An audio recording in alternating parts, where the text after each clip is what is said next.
Hey, I'm Raina. And I'm Drew. And we're so excited to see our next movie. Before we get going, we're going to ask that you please like and subscribe and hit the bell if you want to get notified. Drew and I have been friends for how many years? 20? 20 years. We met in university. It was a good time. We don't feel old enough to be friends for 20 years. No, that's not cool. Well, actually, sometimes I feel very old. But anyway, it depends on the movie. Topic for a different channel and a different video. Right? Yeah, and we have been seeing movies lots. We've always enjoyed seeing them together, but we really got seeing them a lot in the pandemic. Mm-hmm. And now we try to see them once a week, sometimes once every 2 weeks if it's not a lot going on and it's slow movie-wise. The strike season was a bit rough. Yeah. It's weird. We're not in strike season, but this feels kind of slow, too. Like, the box office hasn't been blowing up and things haven't been making as much money as they deserve, but hopefully things will take a swing upwards soon. We're big proponents of going to see movies in the theater and supporting your local cinema, and I think our aim for this channel is just to share our love of movies and get people going out to see them, right? Mm-hmm. We're not sponsored, no affiliates, so when you're hearing us talk, these are our genuine opinions. No one's paying us money for it, but you can if you want. So, Drew, what are we seeing today? We are seeing Novocaine, which is described as an action comedy, but it looks like it could have a little bit of body horror elements to it, too. It's basically about a guy who has a condition that actually exists in real life. He is unable to feel physical pain, which is extremely dangerous. The bad guy from the Girl with the Dragon Tattoo trilogy. I guess, yes. Remember? That guy couldn't feel pain. Vaguely, he just kept fighting people. And it stars Jack Quaid, who's having a good year. He was in Companion earlier this year. We loved it, but it was before we started the channel. And he was also in Scream 5, so he's having a pretty good career lately. He does extremely well with The Boys. He's the lead on The Boys. And before that, he had bits in The Hunger Game, which were well done. Oh, yes. So he's a bit of a Nepo baby, which is not necessarily a bad thing. It just means he's had opportunities that others have, but he is very clearly talented. Yeah, like Jamie Lee Curtis. Nepo baby, but amazing. Amazingly talented. Because sometimes the music or acting Nepo babies get out there and they're like, not very good. You can tell they're only doing something because their parents pulled them in. Like Kanye's kid. Oops, I didn't say that. But he reminds me, as he's aging, he does have a lot of his mom's smile. Mm-hmm. Like, he really does look like her. Yeah. I hope he takes after her because Dennis Quaid is a little bit of a... He was a bit insane in the body horror, The Substance. Yes. Like, that was an intense role. I guess like father, like son for some more body horror. Body horror. But Drew, in terms of like how you're feeling about this, because this can be hit or miss with you, violence and gore and everything. Yeah, so the idea is that Jack Quaid's character, who can't feel physical pain, goes after some bank robbers who take a coworker who he's interested in romantically hostage. And because he can't feel pain, he can be like shot and tortured, and all these terrible things can be done to him in retaliation by the guys who took her. And it does not faze him because it does not hurt him at all. It doesn't mean that it's not causing his body harm, but he just doesn't feel it, so he's able to persist. And when it comes to graphic on-screen violence, I can be really weird, inconsistently queasy about it. Saw 10, perfectly fine. Saw 3, couldn't do it. So I'm very weird and unpredictable. I can usually tell because I hear his tummy making noises. You will hear noises during this one. So yeah, this is one that I'm not sure I would see if we weren't doing this channel. I like Jack Quaid a lot, but I'm doing this for you, our audience. Well, and I also think it's nice to break things up, like the genres. It's almost like a palate cleanser. Like, I don't know that we're going to be rating this a 9 or anything, but we've seen a lot of different movies recently, and I feel like it's good to do that so that we're giving a fresh perspective and we don't kind of get pigeonholed into one genre. We were doing a lot of elevation pictures there for a while without meaning to. It's just how it worked. I was worried we were going to turn into a horror channel when we started this, but this will be our third comedy category film so far, which is weird. We don't ordinarily go to comedy. I don't like comedy usually, but I have to say that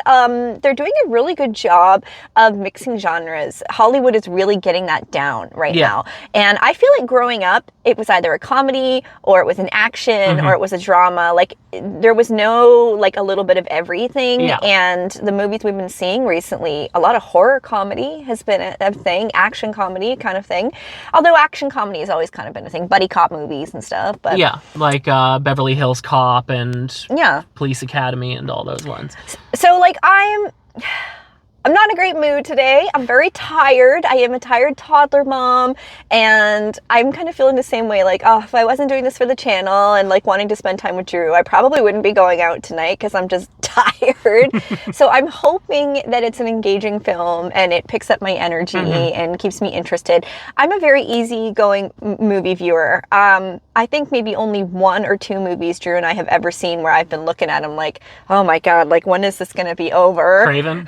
Craven was one, and the other one was that one with Liam Neeson and Viola Davis. Oh, yes. Like years ago, the heist one. I didn't hate that one as much as you did, but that wasn't, I agree, it wasn't great. So bored in that movie, and I don't easily get bored in movies. I really like movies. Even slow movies will get me, but... So yeah, I'm also feeling a little tired today. I was just telling you about a little bit of a rough day that I had at work, so who knows, this may be our channel's first negative review. Let's see. Because we're both feeling cranky. Even my toddler, when I picked him up from daycare, he said, "Mommy, I'm cranky." And I was like, me too, dude. I want to watch TV. Me too, dude. But you know what? I'm going to get some popcorn. I even brought my reusable straw because I can't stand the paper straws. I'm all about the ocean, but I cannot stand the melty paper straws. And as you can see, even though it's weirdly raining again because weird East Coast weather, we have more light, which is nice. It's been dark for our first few movies and it's not. But anyway, we're going to go in there. We're going to go see it. And we're looking forward to giving you our first impressions. If I'm able to handle it. Let's see. Hopefully he can. He's never run out of a movie yet with me present. So I don't know. We'll see.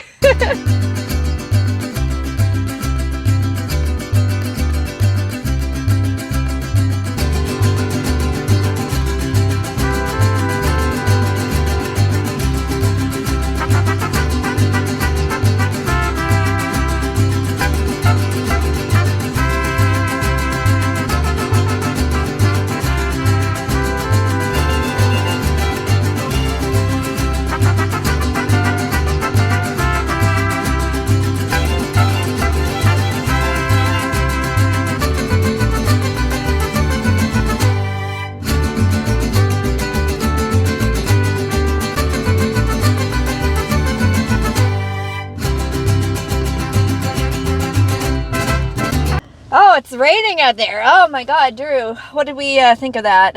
We hated it. It was terrible.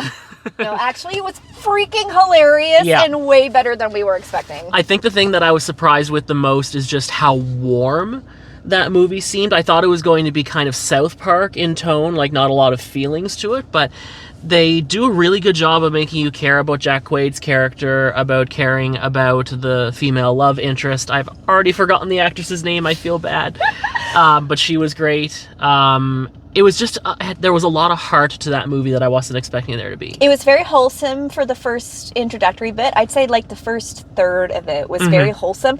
Jack Quaid, if you've seen his role where he's the voice for My Friend Superman, it's very much like that character, this kind of bumbling, cute, super nice guy who's actually like a kick-ass superhero, but of course he's not actually a superhero in this. He just happens to have a condition that could be viewed as a superpower, right? Or a curse. Or a curse. Yeah. Yeah. They do a really good job of showing that it is a bit of a disability, because I feel that when this disorder has been used in tropes and movies, it's always been like the person's like the Terminator. They just don't stop. They keep coming at you.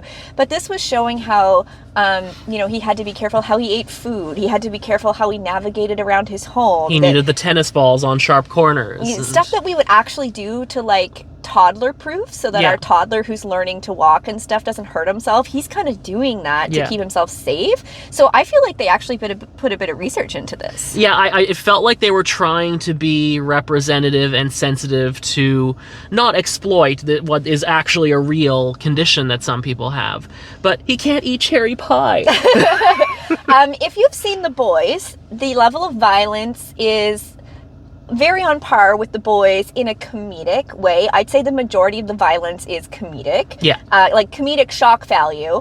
And his character, for those who've seen The Boys, it's very similar to Huey season 1. Very just naive and sweet and thinks the best of people, doesn't go right to the worst, but when push comes to shove, he can get the job done kind of thing. So, but Drew made a good point because Drew had not seen The Boys. I've never seen The Boys. And he hadn't seen Jack Quaid in any kind of wholesome character. You've only seen him as a villain. I've seen him in Scream 5, spoiler, and in Companion, spoiler. They're out, and we're not doing reviews, so sorry if I spoiled those movies for you. You should still see Scream 5 and especially Companion, even if you haven't, because they're great. But yeah, I'm not used to Jack Quaid being anything other than just a bad guy. So seeing him in this role, I was like, oh, he's so sweet. And then I think they do that intentionally because when bad stuff starts to happen to him physically, it hits more because this is a character you care about. You feel bad. You feel bad. You want to see him win. All the supporting cast were great. Jack Nicholson's son was in it, and he's like kind of a babe. Yeah, we saw Ray Nicholson. He was in Smile 2. I don't remember exactly how. I think, yes, I remember now. So the main character's fiance husband who died in the car accident, and she keeps having visions of him. She keeps having visions of him. That was him. But this is a much larger role. This is a bit more of a Jack Nicholson role for this character, without spoiling. Yeah, like, there were little shades of Jack Torrance from The Shining. There were evil grins. Yeah. There were evil grins. Yeah. Like, and Guy has some good teeth. The guy has some good teeth, and he's got some nice arms. Oh yeah. I'm not usually one for the beefy guys, but it was very proportionate. Yeah. It was nice. It was nice. Very attractive young man. A very good actor. Yeah. Yeah, I'd say the acting was all really good. One of the cops was the lady from Get Out. Get Out, yeah. Betty Gabriel. So the no, like from the trailer, that she was amazing. And I know that I've seen her pop up in other things, but this was a larger role I've seen from her. Limited screen time, but you do care about that character as well. And Drew and I were surprised that there actually were some plot twists. Like a few were smaller and you could kind of predict them, but there was one that neither of us saw coming, and we looked kind at of each other. Looked at each other. Oh. Yeah. Oh, okay. Well, I mean, that makes sense, but how come I didn't see that coming? Yeah. So I feel like that's a really good mark of a good movie too. I gotta say, I really did not expect to like this much. I was dragging my feet to come here tonight, and I kept telling myself, you'll have a good time with Drew. It'll be a nice distraction. Yeah. It may not be the best movie ever, but you'll have fun. And I really had fun. I can't wait to tell my husband. I think he's going to want to watch it. What it kind of reminds me of, do you remember when the theaters first reopened after COVID started, and we just started picking random movies we otherwise would not go to see just because it was something to do? It almost felt like Novocaine was the kind of film that we would have been like, yeah, whatever, let's go and watch it. And then turn out to really enjoy, like Bullet Train or other things that we saw and loved. My God, Bullet Train. I need a prequel of Lemon and Tangerine so badly. So with this film, there was only about 10 or 12 people in the audience, and it's been out for a week. But I feel like viewership is down at theaters across the board right now. We were kind of like peeking to see how Snow White was doing at our theater. There was hardly anyone. I think our showing of Novocaine a week after it's been out had more people than were at the premiere screening of IMAX, Snow White in IMAX tonight. And like probably like combined for the next few days. Yeah. Like there was not much. But just in general, I'm finding there have not been many times when Drew and I have been to the theater recently where there's even been half of the theater full. Usually it's a Marvel movie. Captain America Brave New World was pretty full. Like that was full, but it's usually a Marvel movie that's full, or like Dune or something. Like not much else is actually doing that well, which is a shame because if we want more movies, we have to go see them. Well, that's the thing, like from Black Bag last week and Novocaine this week, and even Last Breath and the Monkey, it's like these are not well, Stephen King is kind of a franchise unto himself, but these were not franchise films, and they were all good. I loved Black Bag. I'll give you my rating for Novocaine shortly, but these are good original movies. This was not based on anything like Mickey 17. I looked to see if there was a based on the novel, or it felt, I was like, is this adapted from a comic book series? No, this was just an original film with an interesting concept done very well. It felt to me, like I said, The Boys, but for folks who watch Invincible, it kind of had a vibe similar to that show. So like Robert Kirkman, his comics definitely not on par with The Walking Dead, but there's just some aspects to how they tackled the humor that remind me of Invincible, if any of you have watched that. So I feel like if you like Invincible, if you like The Boys, you'll like this. And again, he's not a superhero. It just has very similar themes. Yeah. And very similar ways of dealing with the violence and the humor. There actually are some scenes that are pretty gnarly. Cringy. So trigger warning.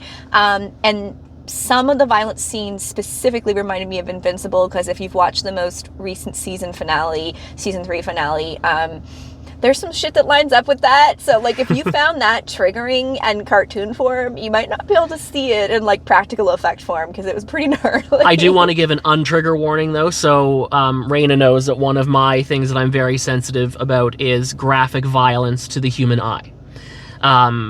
I avoided seeing the horror movie X for months because I thought there was some eye violence in it. And the movie looks like it's going there. For a minute, I was very nervous. But if eye violence is a trigger for you, don't worry, that's not in this. Yeah, I honestly feel most of it was fine. There was a couple of times I covered my eyes and looked away, or covered my ears, because they just used really good practical effects. Squelchy. It was very good practical effects, and it was meant to be, like, over the top. And it's not a spoiler to say he puts his hand in a deep fryer, because that's in the trailer. But, like, when he takes it out, it's like a cooked hand. Yeah. Like, it's disgusting. And it kind of becomes a running joke in the movie. But I feel like if you could handle the violence that was in the trailer, it doesn't get much, like, more crazier than that. Like, just a, like, bit. So there are, like, broken bones. There's cuts. But a lot of it is slapstick humor. A lot of it is slapstick funny. Like, Buddy gets hit in the head with something. Like, very slapsticky. And because the character is never expressing any pain, it's not like... I mentioned in the intro that Saw 3 was a deal breaker for me, and it was because not just the violence depicted on screen, but it was people in agonizing pain, and that bothers me. But again, the whole premise of this movie is Jack Quaid doesn't feel a thing of what's happening to him. God, he looks like both his parents.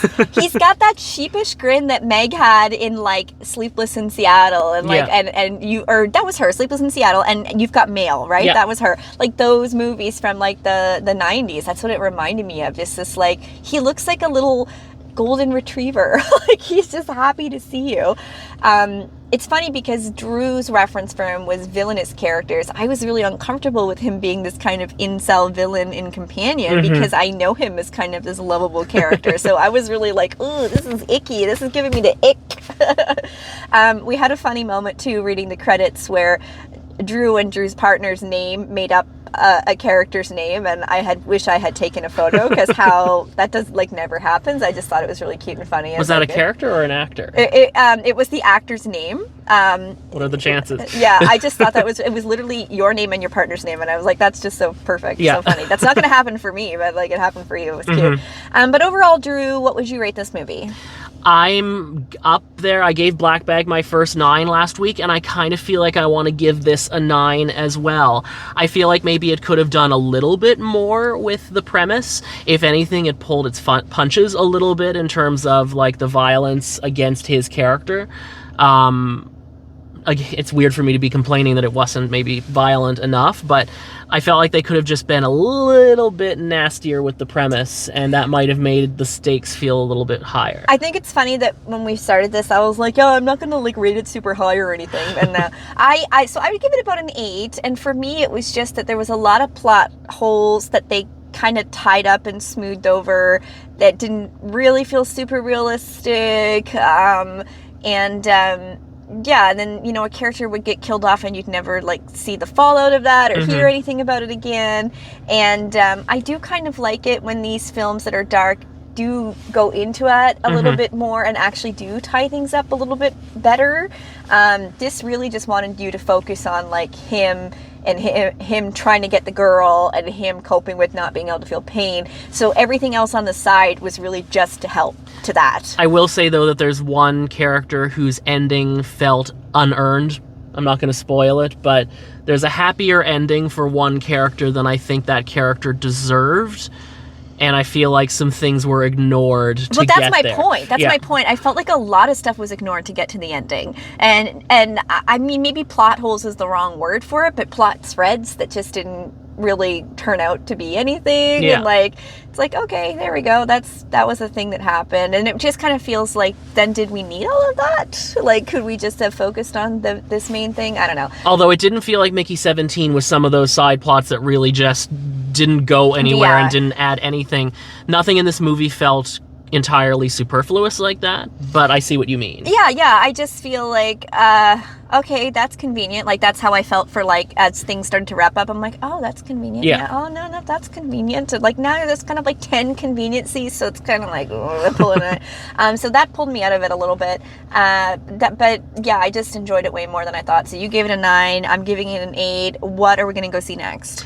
What is coming up next? I feel like Sinners is coming out pretty soon. Michael B. Jordan. And again, supporting an original... it might be based on a book, but you know what I mean? It's not an MCU movie or like Friday the 13th, part 16 or whatever they're up to. And I feel like The Legend of Ochi is coming out soon. Woman in the Yard. Woman in the Yard. I don't know about Death of a Unicorn. I was interested in the premise at first, but some of the reviews are coming out and they're a little... We try not to let reviews bother us, but when they're kind of universally bad. Now, it's funny because everyone hated Joker, and I kind of liked it, but I think it was because... Joker 2. She's talking about Joker 2. Joker 2. But I think it's because I went into it with absolutely no expectation, and I didn't want something from it, and I feel like people went into Joker 2, you know, wanting a Joker origin story. I was expecting more a character study, which is what it was, and it was a commentary, and it was... I mean, that could be its own video. Please don't crucify me or come at me with the pitchforks. But I just want to say that, like, I guess my point is just because something gets negative reviews doesn't mean that I will instantly dismiss it. I will still... I skipped it. He did. I skipped it. I will still give things a chance. But at this point, when we have so many movies on the docket we want to see. So I'm just kind of feeling like I'm a busy mom, you're a busy professional, we have a lot of movies we want to see, and I don't know that I want to squeeze in something that's barely getting a 50% on audience and critic. Although sometimes I have seen something that critics didn't love that I'm like, I thought that was absolutely fantastic. Yeah, so you never sometimes know. the critic score is low and the audience score is high, but I think this one is low on both. Yeah. So it might not be good. It's funny because the trailer looks funny, but it might be a case that everything we're seeing that's good about it is the trailer. So I don't know. Anyway, do you think we should see it? Death of a Unicorn? What do you think we should see next? Have you seen Novocaine? Do you like Jack Quaid? Have you seen Jack Nicholson's son, Ray Nicholson? Like, have you seen this man? We were talking about Nepo babies in the intro too, and it's like, I don't care that he's a Nepo baby, he was great in this. Beautiful, baby. I feel like we're like 10 years older than him too. Yeah. Like robbing the cradle here. Bad right now. All right. Anyway, this was really fun. Thank you for joining us in our big surprise of Novocaine that we weren't expecting. Lots of good time. Please like and subscribe. Hit the bell if you want to get notified, and just leave us a comment. We really appreciate comments. We put a lot of work into these videos. We know people are watching them. We're seeing the numbers go up. We're seeing the subscribers grow, but we would still really love to hear from you. So just drop a hello, say something, say hi, and we'll see you at the movies next time. See you soon.